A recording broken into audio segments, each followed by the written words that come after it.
So Chapter 6 deals with two institutions, or institutions and policy. We will talk about the World Trade Organization and trade sanctions. Those are the two topics we're going to cover there. And again, I'm going to bring up that idea that there's compelling evidence in this chapter that the opposition to trade knows that trade is good, but they take the wrong stance on purpose. And I'll explain that as we go through. All right, Chapter 7 deals with developing nations, and really in Chapter 7 there's only 3 topics to learn, and that is we want to look at cartels, we want to look at import substitution, and export-led growth. Those are 3 shortcuts that developing nations like to take to try to become economically developed. The lesson there is real straightforward. The process of economic growth and development is a very slow and steady kind of thing. It's like an oak tree growing. It takes a long time. It's a little bit of growth every year. You know, economies that are growing, the U.S. economy grows, if we're lucky, at 3% a year. Some smaller countries can grow rapidly, but there's only a small time when you can do that. It's kind of like a sapling will grow rapidly, but then it kind of slows down. Same thing with economies.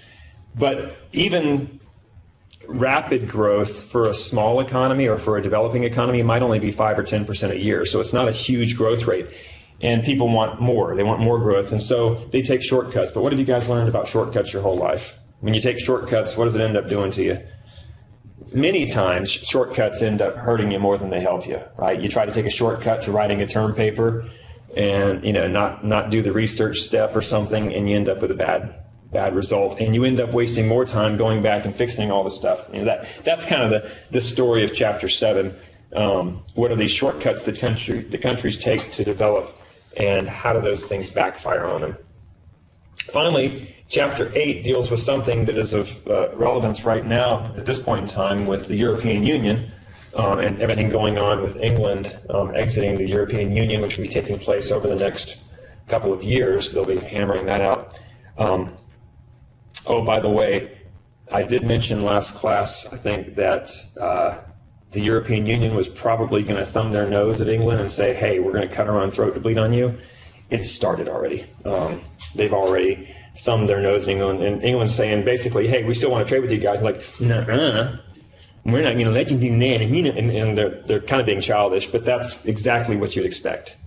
And their argument, and to be fair, the European Union's argument is, well, you can't just pick and choose what you do. You can't just take the good and not the bad.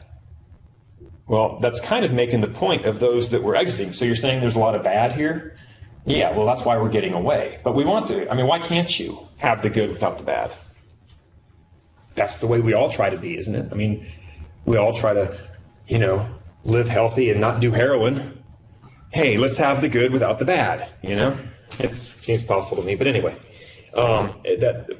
these regional trade arrangements, I'm going to give you the economics of them. And in that discussion, if we have time at the end of this class, I can kind of highlight exactly what's going wrong with the European Union within the context of these regional trade arrangements. The deal is here, though, that's just one topic, and it's kind of a long topic, but it's just a single topic where you talk about what's the smallest form of trade agreement you can do and what's the most involved. And they run from partial trade agreements. I'm not sure that the textbook actually uses partial trade agreements. They might just talk about free trade areas, but there's another one. My mom again. I didn't call her this week, so she's texting me. The partial trade agreement is the weakest form of regional trade arrangement, but it's probably politically the easiest to do. Going up to an economic union and then a monetary union is the most difficult to do, and that was what the European Union was attempting to do, was to become an economic and monetary union. And there's parts of this that just didn't work out very well, and we'll talk about why those parts didn't work out. But these things build on those. So actually, the European Union is a great example of what's going on over there is a great example to kind of talk about some of the problems politically. Now, there's economic benefits to be had by becoming a full-blown economic union and a monetary union. But you'll see the political pressure for those to dissolve is pretty high. So we'll talk about some of the things that go on with that when we get there. So without further ado, let's do chapter 6. The story of the World Trade Organization really starts with the first 50 years of the 20th century, from 1900 to 1950-ish, 1945, 1950. The world had a pretty bad run. If you think about what went on, there was a few financial crises at the beginning of the 1900s. Not as bad as the Great Depression, but still some volatility in the markets. The global economy was really picking up steam, and you had rapid growth in certain areas, and that caused these big bubbles to crash. We've always had those, but they became fairly significant in size. And we also started seeing maybe more contagion, where economic troubles in one part of the world spread more rapidly to other parts of the world. So those economic problems create political problems, as we'll see. And and within the first 20 years of the 20th century, we had a global war. We had World War I. So then you get out of World War I, you've got a good run in the 20s where everybody's, kind of recovering from the war, and the U.S. does particularly well for 10 years. But then from 1930 until 1940, we have the Great Depression, and that's a global depression. So we have this economic turmoil for an entire decade around the world, which causes problems. And then what do you get after that? Well, then 1940, you get another world war. Again, there's a lot of reasons for all that. This isn't a history class. Pay attention in history class. You should know all of the reasons, everything that went wrong in World War I and post-World War I that actually led to World War II. But another contributing factor to World War II was that global depression. Whenever people are poor and hungry and angry, they want to fight. So we have World War II, so that did contribute to it as well. So then from 1940 to 1945, we have a global war finally ending in Europe and in Japan, and even with us using the first nuclear weapons on civilians, for that matter. So, but there was a lot of bad things that went down. That wasn't really that was seen as a necessary step. I don't want to make a political statement on that or anything, but it's you can kind of lump all that together, that first 50 years, and say, wow. If you were a world leader during that time, you had to say, man, this is not a very good planet that we're living on. This is not a very good deal. We're fighting wars. We're having economic collapse. And we need to go from this point forward maybe under a different set of rules. Another thing that actually happened that I want to go ahead and point out, at the beginning of the Great Depression, the U.S. government signed into effect the Smoot-Hawley Tariff Act, which created a global trade war that sunk the world deeper into the Great Depression. So we had these broad sweeping tariffs, these huge trade wars, these military wars. And so world leaders get together afterwards and start thinking, okay, what did we do wrong after World War I that maybe we can do right after World War II and make sure we don't just revisit this whole thing for a third time with World War III? Because by that time, the weapons had gotten pretty dramatic. And we couldn't really afford another war. You looked at how effective we became at killing prior to World War I, and then World War I with mustard gas and the trench warfare and tanks, and then World War II, jets and battleships and rockets, and then nuclear weapons. It's going to be problematic if we have another war. So world leaders get together and start hammering out institutions. Some of these institutions, these global institutions that you were familiar with, one is the United Nations. We won't talk a lot about the United Nations, just want to mention it just to kind of add some context here. What's the purpose of the United Nations? Well, you get delegates from countries together, and if there's a problem, like Hitler was a problem running through Europe and taking over countries, going through Austria and Poland, etc., and France. If you have a problem like that, the UN can get nations together to stand in opposition to that, and that's kind of the purpose. It's a way to hopefully prevent wars from breaking out by containing problems. So if you fast forward to the 1990s, and you had Saddam Hussein in Iraq running around through, invading Kuwait and threatening Saudi Arabia, And we kind of saw, oh, wow, it's a repeat here. We got another crazy dictator running around trying to take over the world. And the United Nations gets together, at least in the Middle East. The United Nations gets together and stands in opposition to that and prevented him from becoming a larger threat than he was. We can argue about the effectiveness, the efficacy of the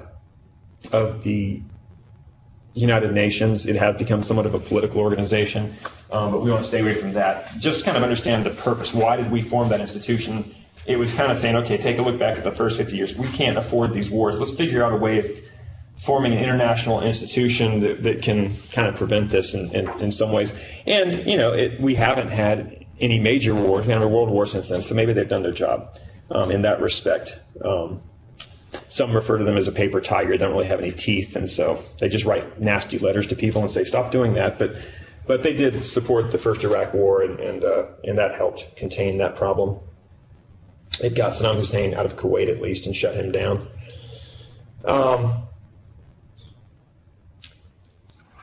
Two other institutions that were formed that I want to mention were the International Monetary Fund, which has been in the news recently, and the World Bank, which you may not have heard as much of recently. Just like individuals like you and me and municipalities like cities and counties, nations sometimes need access to money. They need to borrow money. And especially when a country gets into financial problems, just like you might get into financial problems if you have too many credit cards or whatever, and you want to consolidate or consolidate your debt, maybe dump it all into a low interest mortgage loan and kind of free up some cash flow so that you can weather the storm. Hopefully after that, you don't go back and run up the credit cards and now you just have more debt. There's some kind of change in behavior, which most young people go through. You'll all have little time periods when you do this. Maybe some of you are more disciplined than most of us and don't do that, but you eventually learn and go on about business. Well, the World Bank was created as a global bank that could loan money to countries who needed to borrow some money. Thing is, banks only like to lend money to those people that pay it back, right, or those countries that are able to pay it back. And in many cases, what you'll have are small countries like Greece who will get into extreme financial difficulties. They're spending, they're what's called a profligate nation. They're spending way more money than they're bringing in tax revenue. And so how do you make up that difference? You run up a bunch of credit cards. And if you keep doing that habitually, people keep voting for the government that will promise them the most benefit, and you get over indebted. And at some point, markets don't like to lend money to those people that won't pay it back. And Greece became one of these countries a few years ago. Especially, they were already struggling, but by 2008 and 2009, with the collapsing global markets, they ran into financial hardship, because when the economy goes south, remember the problem is overspending when you're not bringing in enough tax revenue. And when you have a recession, guess what happens to your tax receipts? They plummet. So now they're not bringing in as much money, but what does the government need to do now that people are unemployed and more people need social assistance? They're spending more money, and what happens? You blow up, you hit your credit limit. And what the financial markets will do is they'll still lend you money, but at higher and higher interest rates. And if you're borrowing more and more money at higher and higher interest rates, how much tax revenue do you need to pay those interest payments? A lot, but that's still going down. Matter of fact, if you try to raise taxes at that point, you hurt the markets and you put people out of work. You put businesses that now they can't, and you just run into this brick wall, an unsolvable problem. At that point, nations are in extreme dire straits. They really have problems. And the World Bank is not going to come to them and say, hey, you want to borrow some money? Because the World Bank needs to get its money back. That's its inventory. It needs to replenish its inventory to continue its mission. So what do we do about these types of countries that are not creditworthy enough to give a loan to, and that the private markets have already stopped lending to, stopped buying their bonds? Well, you need what's referred to as a lender of last resort. Because here's the problem. Even though there's natural consequences to that kind of profligacy, borrowing too much money and that kind of stuff, meaning eventually it shuts itself down, it can induce tremendous hardship not only on the people who are living under that system, but on those who had nothing to do with it. Meaning, these countries like Greece borrowed money from other countries.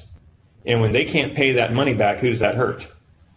It hurts those other countries. They just go away. When they default on their debt, when they just say, okay, we're bankrupt, and they just default and stop making their payments, it doesn't end. It's not the end. It's kind of a relief for them temporarily, although their credit's shot. They can never borrow a lot of money again at low interest rates, They're going to have their own little problems that they carry forward with them. Their credit history is kind of in bad shape. But what about France and Germany, who lent them all that money? And now they're not getting their payments. What does that do to their budgets? Same thing. And you can get contagion.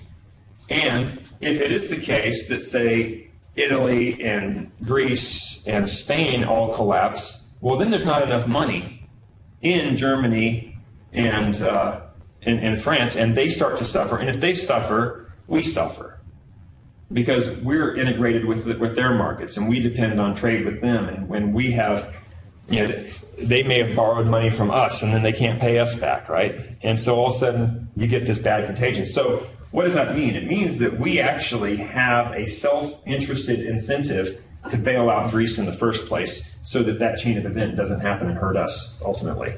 So even if you don't care about Greece, which most of us really don't, honestly, I mean, unless you have friends and family over there, which most of us don't, it's a small country. Most of us are going to say, well, why should I bail out Greece? And make no mistake about it, you did. If you pay taxes in this country, some portion of that goes to the International Monetary Fund, which is that lender of last resort, which bailed out Greece 3 times.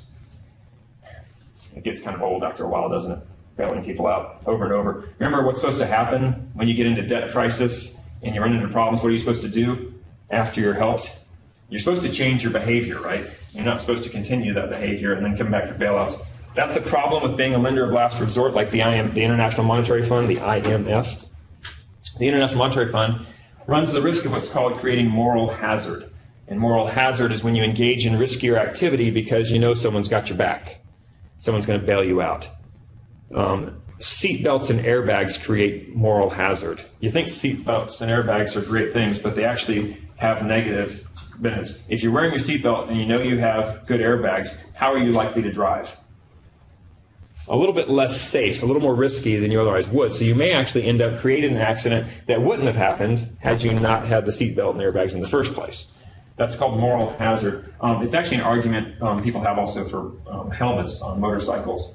That I'm not sure about the statistics on this, but I'm sure that people have looked into it, whether if you're not wearing a helmet, if you're actually a safer driver, because what's the consequences if you crash without a helmet on? Yeah, you're dead, so you're going to be very careful. Whereas if you got a helmet on, it's kind of a false sense of security. So the IMF was created to help bail out countries. The problem is the IMF is going to come into a country like Greece, along with the European Central Bank and the European Commission. That was called the Troika, the three. They teamed up together, but it was really the IMF bringing a chunk of money to help bail out Greece when they got into trouble a few years ago. And what they do is they come in and they say, okay, we're going to bail you out, but there's a catch. You need to change your behavior. You know that imbalance you have between your tax revenue and your spending? You need to engage in what's called austerity. Now, there's some debate over what austerity actually means, but if you're spending a lot of money, I mentioned before class today that I was on a spending spree last night. And I was using my paycheck. I got paid yesterday, right? It was payday, so I had cash. So that's why I'm like, okay, I'm going to spend some of this money. And summer pays a little bit more than regular, so I had extra cash. So I'm going to go spend it. But what if I was using a credit card and burning up that credit card and just buying stuff that I really didn't need? There's a couple of ways I can fix this imbalance if I'm borrowing more money than my paycheck can support. I can go out and get another job and make more money. But what's the kind of quicker, easier, more rational thing to do with my behavior? Yeah, just cut back on the credit cards, right? Let's rip up those credit cards. Let's stop the bleeding. Let's cut down on the spending.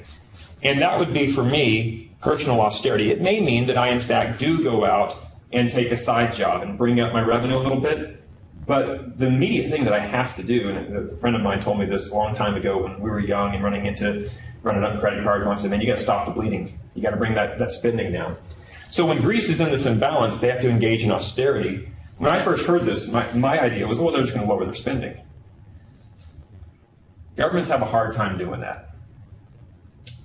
What the IMF was telling them is you need to just clean this up, and what Greece heard was, okay, well, we'll just raise taxes. And that's going to create austerity. The problem is if you raise taxes, that's a drain on the economy, and you got to get that spending down. That's ultimately what they did. So austerity is really a two-frontal attack. But IMF came in and they said, okay, you need to fix this, and you need to get your budget in order. And so again, Greece heard, let's just raise taxes. How do you think the people of Greece responded to that? What if that was you? What if someone came in to bail you out and they told your government to raise your taxes? Well, sounds like you're not bailing us out at all. Sounds like we're bailing ourselves out. We don't got the money to do it. Do you see how that doesn't really work? Well, it didn't work. And so there've been 3 bailouts. Because guess what never happened with their imbalance? They never really cut into that budget deficit. It was deemed as over the necessary. Matter of fact, after the first bailout, their spending actually went up. It's almost like they just went out and got another credit card and said, okay, we'll cut our spending, another credit card. Have you ever seen those shows where someone comes in and tries to fix a family because they have a spending problem? Maybe the husband has a spending problem, and so they take all his credit cards and rip them up, and what does he always do? He goes out and gets another credit card, right? And gets in trouble. It's halfway through the show, they show him getting in trouble, and they sit and then have to cry and then weep and then fix the problem later. Did IMF supervise Greece, or were they just given? Well, it was the troika, all 3. And that may have been the problem. There's too many cooks in the kitchen. You had the European Commission, the European Central Bank, and the IMF, and they all 3 were kind of responsible. They all 3 brought money to the table. They all 3 brought, political power to bear. The main point is that when you tell a country to engage in austerity, to take the money, it always is met with resistance. So, of course, there was resistance. They basically voted out their entire parliament, changed their prime minister because they were like, screw this, we don't like this deal. And you get that, and you're kind of seeing the same thing in England also. It's very difficult to impose political will on a sovereign nation without there being some recoil. But at the same time, the U.S. taxpayers fund about 23% of the IMF. We're the single largest funding source.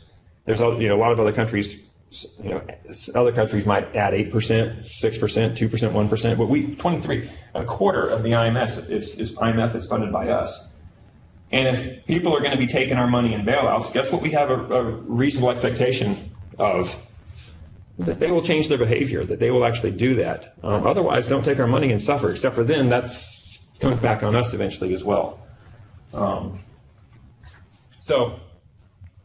The oversight was bad. There was a lot of political maneuvering. There was outright lying with this working out. But that being said, the IMF, a lender of last resort, is necessary for the reasons I was talking about. It's just a matter of how do you structure these things to limit moral hazard. And so they have what's called IMF conditionality, where it is conditional. The money's not just free. They do have to make changes. It's just the process of that is not always very effective. And that's IMF conditionality is the equivalent of a deductible payment on your insurance policy. If you have a $1,000 deductible on your car insurance, remember I said if you have seat belts and if you have insurance and stuff like that, you're more likely to drive risky because someone else is going to pick up the damages for you. They're going to pick up the costs. Why does the insurance company make you have skin in the game? Why do they make you pay a deductible of $500 or $1,000? And they encourage you by lowering your premiums if you raise your deductible. Because they know I have the highest deductible I can have. I was trying to raise my deductibles the other day. I was wanting to go up to $2,000. They were at $1,000. I'm like, I can handle a couple grand. I'll just go up to $2,000 because that'll lower my monthly premiums. What does that say about me as a driver? What am I telling the insurance company when I say I'm willing to have $2,000 in the game? That you won't get in that. Yeah, then I'm not your problem. Now, what about if I say I want a $100 deductible, a 50-cent deductible? What am I telling them? Yeah, I'm going to drive like a bat out of hell, and I expect them to pick up the slack. Right? So that's exactly why that's done that way. And not only does it lower their financial responsibility slightly, I mean, they're still on the hook for a couple $100 grand if you get in a bad accident, right? But So it doesn't really do that. It's a strong signal that I'm not going to engage in moral hazard. I'm going to drive safe. I'm going to wear my seatbelt. I'm going to be a defensive driver. I'm going to do everything I can to not have to pay $2,000. So the institution, though, that we're concerned about is not the IMF or the World Bank. But those, again, were there to address some of the financial crises that we saw. And those institutions came out of this time period after World War II, between 1945 and the early 1950s. I'll refer to that as the Bretton Woods era, because at Bretton Woods, which is a resort up in New Hampshire, delegates from the world got together and started kind of hammering out some of these institutions, more on the financial side. They put together an exchange rate system that we'll talk about later, and they started the seeds for what would be the World Trade Organization and stuff like that.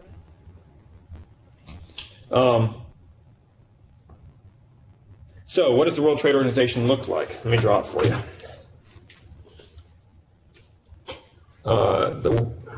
Every time.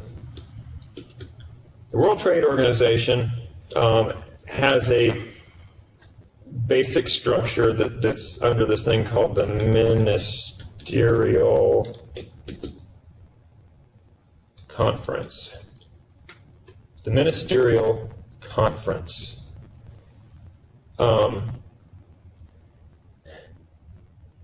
The World Trade Organization, and then there's over the only other important thing are committees and working groups. We'll put those over there. The Minnesota Conference over here. In the late 1940s, early 1950s in Bretton Woods, what these delegates were talking about from the major countries and from other countries around the world was not how to address military problems like the UN was structured to do, and not specifically to deal with financial crises like the World Bank and the IMF were designed to do. Again, think of these as all kind of similar structures with different problems to address. One thing that needed to be addressed, remember that trade war that happened as a result of the Smoot-Hawley Tariff Act? Trade wars were seen as something that are problematic for the reasons we've talked about in this class. And so the world leaders got together and they said, hey, we need to form an institution that prevents not just military wars like the UN or financial crises like these other institutions. We need to do one that prevents trade wars from happening, because those really wreak havoc on the economy. So they formed this institution called the General Agreement on Tariffs and Trade, GATT, G-A-T-T, General Agreement on Tariffs and Trade. And GATT got representatives from various countries together periodically, every decade or so, a little more frequently than that, and would have those delegates hammer out at these things called negotiation rounds or trade rounds. During these rounds of negotiations, delegates from respective countries would get together and get rid of some of these tariffs that were causing problems. They would also lay out plans for future cooperation in terms of free trade, to limit future tariffs from happening and stuff like that, and to try to get rid of some of these non-tariff trade barriers we talked about in chapters 4 and 5, tariffs in 4 and non-tariff in 5. Think of it kind of like the UN, with delegates getting together and talking about trade-related issues and getting rid of these tariffs that had caused a big part of the Great Depression, that had contributed at least to the Great Depression. If you fast forward into the later 50s and early 60s, something started happening in global trade, whereas before global trade was, the majority of global trade was just goods, manufactured goods, trade flowing across borders. Into the 50s and 60s and even in the 70s, you had a lot more services being traded. So when we talk about goods and services, we kind of lump them together in economics because it doesn't really matter if you're talking about microeconomics and production functions and all this kind of stuff. But when you start talking about globalization and free trade, goods are a little bit different than services. Goods are very tangible. You produce something in China and you ship it to the US. You know where it's from, where it's going to, and you can track it, and you can see a tariff on it, and you can remove that tariff, and your problem solved. Services can be a little more difficult. Things like transportation services or financial services, education services. Instead of producing the educational services here and sending them to China, how does a Chinese student get our services here? Well, they have to fly over here and get them here. So you don't see the service leaving. It's almost like an immigration issue. And then you need a student visa. And there's all these issues that don't come up with services that come up that are straightforward when it comes to the trade of goods. Financial services, you might have a London financial firm engaging in financial transactions, wire transfers between 15 different countries. So who's trading what with whom there? Well, the services are actually going from England to these other countries, but all the activity is outside of England. It's just all electronic transactions. So services create these kind of issues, and GATT was not well equipped to deal with that. So they created a sister institution called GATS, G-A-T-S, General Agreement on the Trade of Services. So you got GATT for goods and GATS for services. General Agreement on the Trade of Services, General Agreement on Tariffs and Trade. Those are your two that we're talking about now. And then get forward to the 80s and 90s and something else was happening. By the time the 80s and 90s were rolling around, the global economy had evolved in a way that there was a new player that had to be addressed, something new. And the thing that was new, it wasn't really a new idea, but it was becoming a larger part of the global economy. And that was how to deal with intellectual property rights and the violation of those intellectual property rights. So first of all, what are intellectual property rights? Intellectual property rights are when you own a computer program, a code, or when you own a pharmaceutical structure, a chemical structure for a medication, or when you own a song, a sheet music to a particular song. What do all these things have in common? Well, these are ideas that you can own, as opposed to an iPhone or a pair of sunglasses. And whereas it's easy to track these sunglasses coming from Italy into this country, it's a little more difficult to manage property rights, because if you go to China and buy a copy of the new Windows software or the new WordPerfect software or the new Corel Draw software, do you think the owners of those companies are receiving their cut, or is there a lot of bootlegging going on? Yeah, you're seeing bootlegging, which is a violation of copyrights and patents, which is a violation of intellectual property rights. The problem is that U.S. courts don't have jurisdiction in China. So if they're breaking our laws, our copyright laws, you need some way of dealing with that. And there are international rules for this, but it's very difficult to enforce. And as globalization increased through the 80s and 90s, and things like the music industry were growing, the pharmaceutical industry, and in particular the software industry, and it's so easy to steal this stuff and to copy it, and with like music, downloading it online and violating copyrights, it's hard enough to enforce that stuff within your borders. It's impossible to enforce it outside of borders. We're really seeing a lot of that.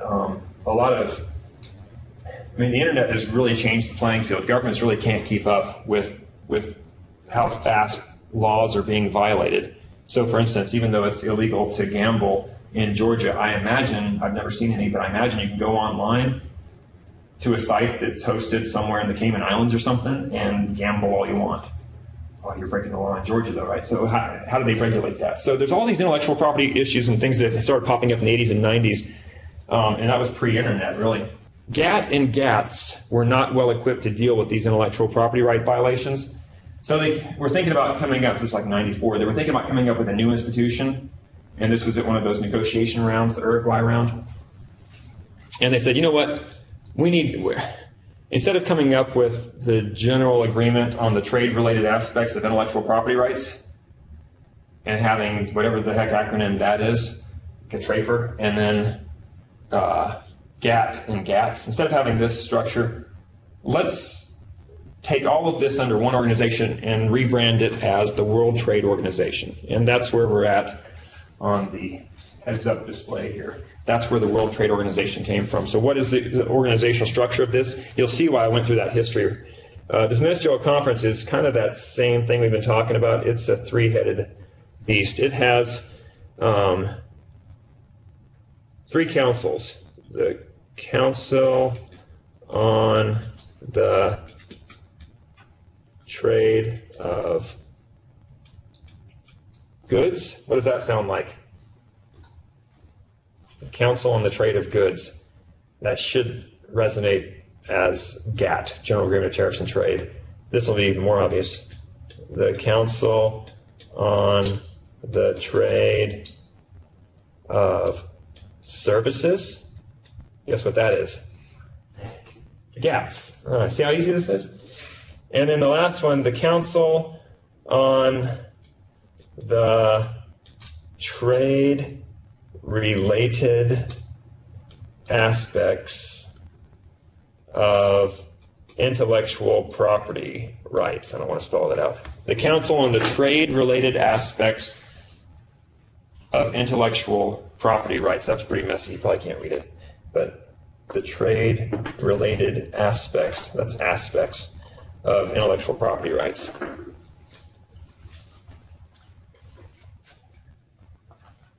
So just as before, the World Trade Organization, it's an ongoing institution. It has daily, it has a large kind of bureaucracy that is formed where you can at any point, if another country who's a member of the World Trade Organization, which is all the important ones, plus a lot of the small ones, about 200 countries, 183 or something are members.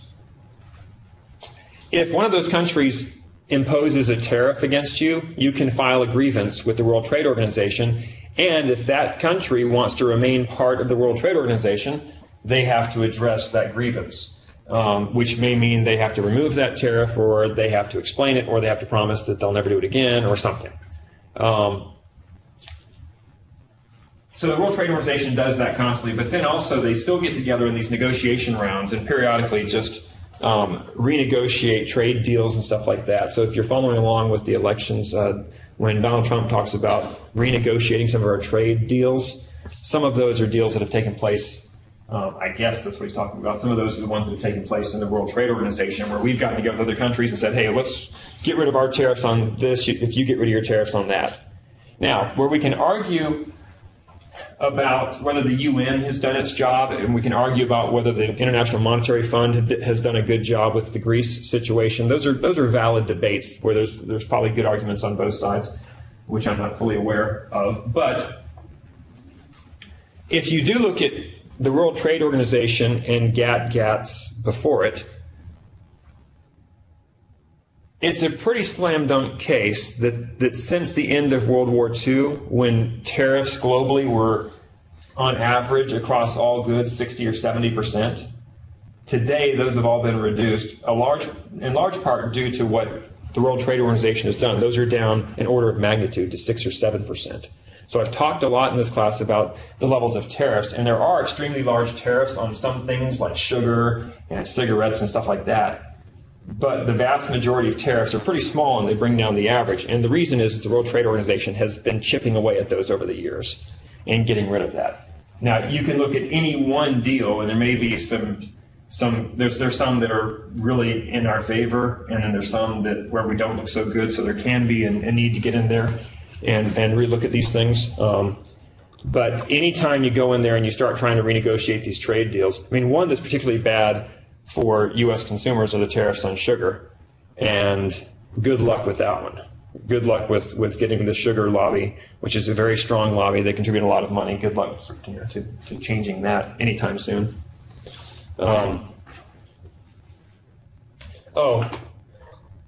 There's committees and working groups over here on the side.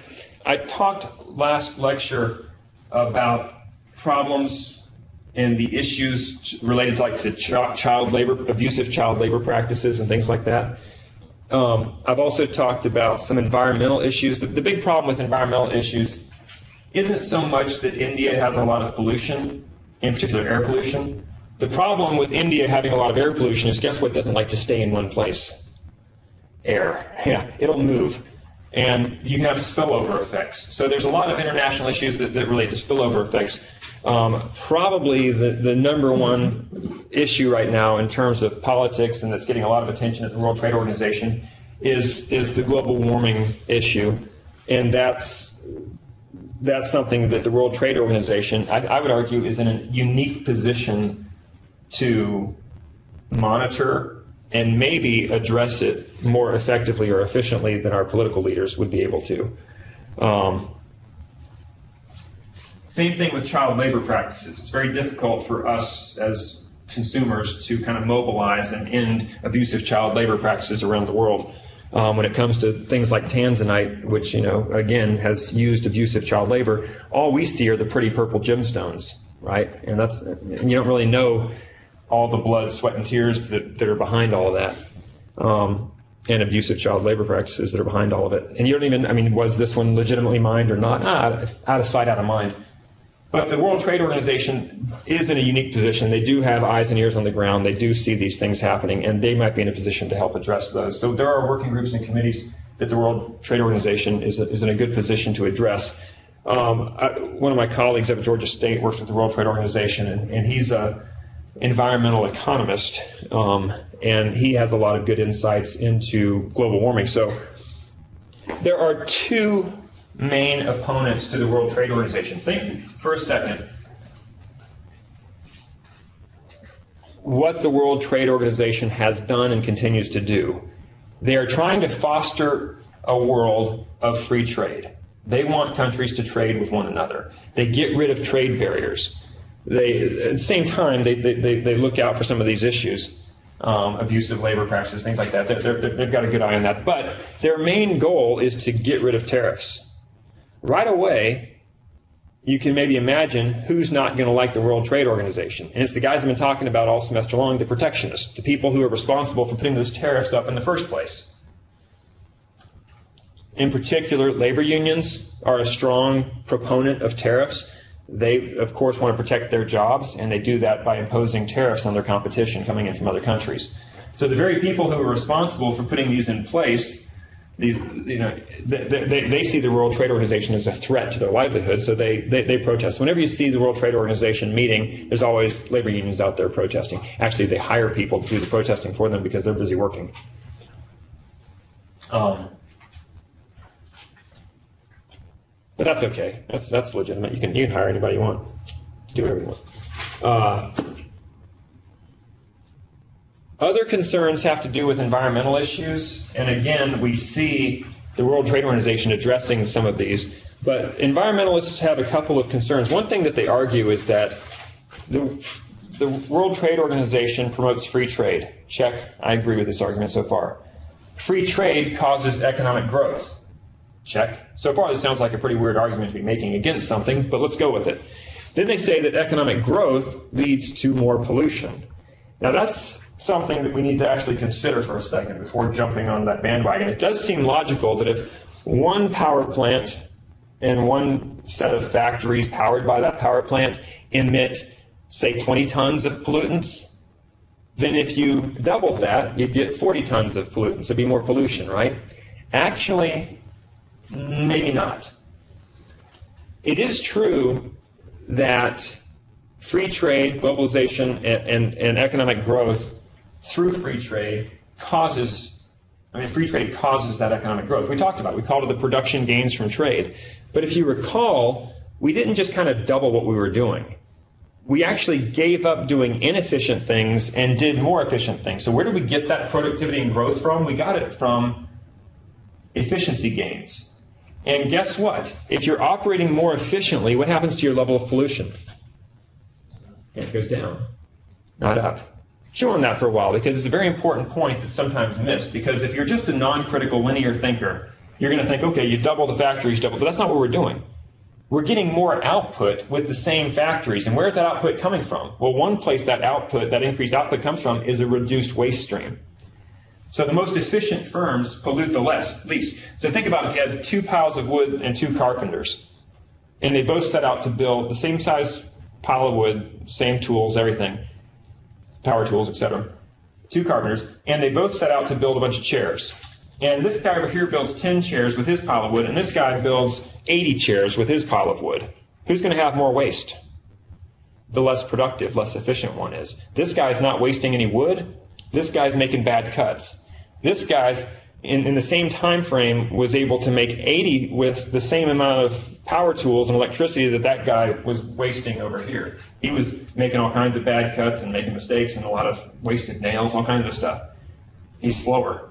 So efficiency gains mean less waste streams sometimes. Not all the time. You do get more. I mean, obviously, a much larger production scale is going to produce more pollution than a very small production scale. But there are efficiency gains that you have to consider. It's also the case that when you become, when you grow economically, you become richer. And what do we talk about with richer countries? Clean environment is what we call a normal good. And when your income goes up, you want more of a normal good. So what do rich countries do with their pollution? Yeah, they get rid of it. They clean it up. Whereas poor countries can't afford to clean it up. So this environmentalist argument that somehow capitalism leads to more pollution is not supported by the data. It's just some considerations. That being said, there are some legitimate environmental concerns. I talked about the global warming issue and how the World Trade Organization has not turned a deaf eye to that argument. They've just taken a unique approach to analyzing it. They've brought in climatologists. They've brought in economists. They've brought in political leaders, and they're saying, okay, how do we address this problem in an efficient way and not just make it a political debate? I don't care which argument you guys take, which side of these things you take, but if you're going to argue something, don't argue it poorly. I mean, take the right argument. And there's ways that you can talk about these things correctly, and then there's just a bunch of dopey arguments that you hear all day long. I mean, taking an anti-science position is usually not a winning position.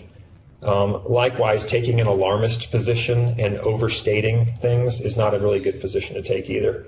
That type of hyperbole always backfires, as does claiming that you're smarter because science isn't right. And the political arguments are usually based on passion and fear tactics and stuff like that. And those can backfire on you. Okay, real quickly, I need to finish this off. I don't have a lot of time to talk about sanctions, but let me quickly talk about political sanctions and then summarize this chapter, and we'll be done here in 5 minutes with this part, and then we'll do the last chapters real fast because we don't have a lot of time.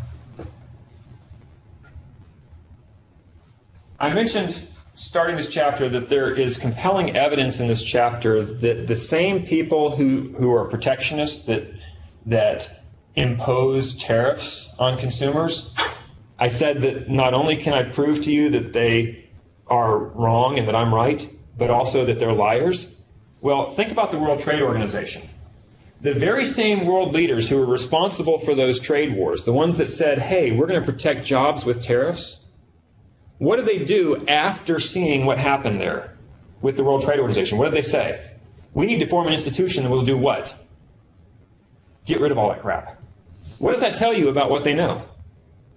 They know that free trade is good. Otherwise, why would they create a global institution and fund it tremendously high in order to keep them from doing the one thing they know they're going to do if you let them?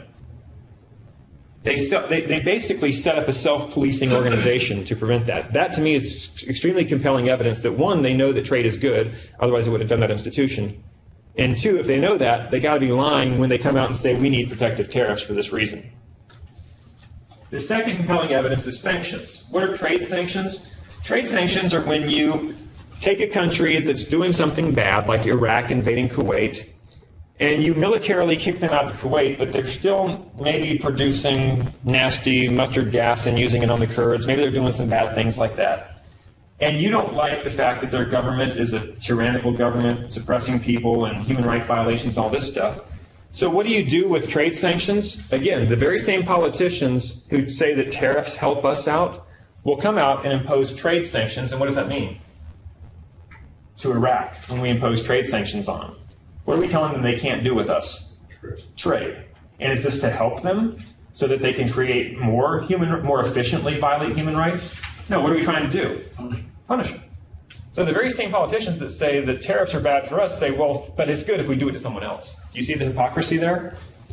To me, that says, wait, so they know that if we don't let Iraq trade with us, it's going to hurt them economically. Yet they'll turn right around and say, we need to impose sanctions on ourselves with tariffs.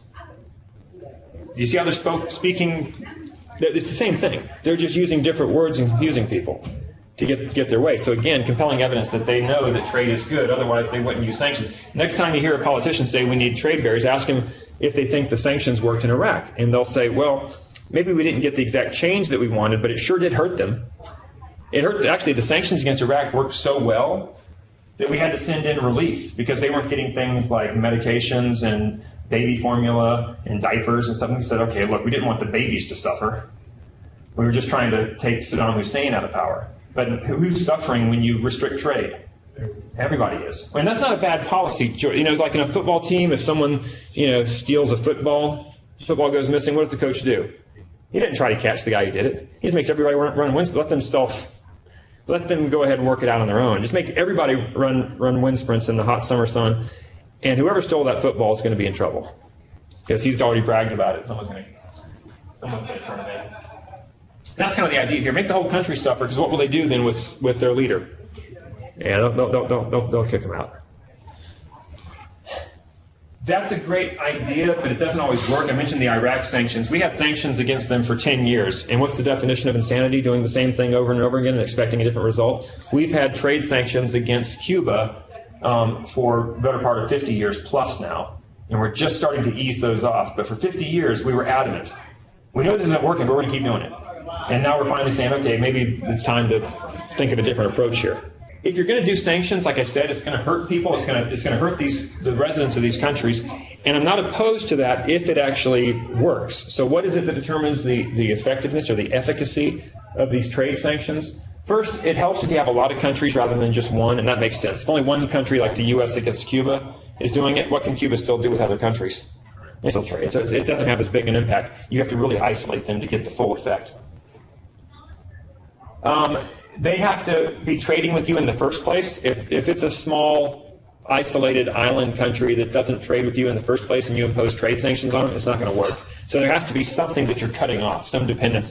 Iraq, that worked very well because what do they do? They make oil and sell it to us, and what do? They buy everything else from everybody else. So they are dependent upon trade. So trade sanctions would actually hurt them, which gives them a better chance of working. There needs to be internal opposition. There needs to be someone or some organization ready to kind of overthrow that regime that we're trying to depose. If there's no opposition, then that dictator can just kind of continue being a dictator. In Iraq, that was a problem because Saddam Hussein ruled with an iron fist, and he pretty much killed all of his opposition. Cuba, same thing. That's problematic. Because the opposition to Cuba was imprisoned and then sent to the U.S. Most of the opposition to Cuba is not internal. It's in Miami. So that doesn't really help the cause there very much. Cultural factors. It seems to help when you're culturally similar to the country that you're imposing sanctions on. They tend to listen to you a little better. When there's a cultural divide, there's already a lot of tension there, and they kind of already are predisposed to not care about what you say in the first place, I guess. So that's one that's a little more. So it's actually pretty important, though, because that seems to be a factor that does actually influence whether sanctions work or not. So real quickly, some examples. I've talked about Iraq and Cuba. And have a read in the book on those. I think they're outlined in the book still, in the current versions. South Africa, apartheid was an example where sanctions worked. I would argue that Iraq and Cuba were examples where the sanctions didn't really work very well, primarily because of cultural factors and internal opposition reasons. And in Cuba, the number of countries was a problem. But for South Africa, we had trade sanctions that actually worked and ended apartheid down there. So you had a system of apartheid where the native inhabitants of South Africa were being forced to live as second-class citizens, and the world kind of banded against this behavior back in the 80s, and this was when I was in college. We had little shanty villages we set up in the quad and drank beer and sang Kumbaya, and it worked. Thanks to we didn't end apartheid, we just drank beers. But in the sanctions, countries got on board and imposed sanctions on South Africa. There's a lot going on here, but I'm just kind of oversimplifying it a little. But in a nutshell, you had a lot of countries doing it. You had a lot of dependence on trade. South Africa trades a lot. You did have internal opposition. You had Nelson Mandela, a guy named Stephen Biko, and these were very strong movements against apartheid. that were good internal opposition, strong internal opposition. Matter of fact, Nelson Mandela became the first president after apartheid ended. He became president of South Africa. Finally, you had cultural factors. You had Western nations imposing sanctions on a implanted Western government. The Dutch were down there. So you had this cultural similarity. So it's kind of like when your parents tell you to do something, it's one thing. When some random person at Walmart tells you something, you don't really listen to them. So the closer you are culturally, that seems to work. And so the South African apartheid did actually seem to respond well to sanctions. It's an example where sanctions actually worked, but it's because of these factors. All right, take a break. We'll come back and knock out the last two chapters.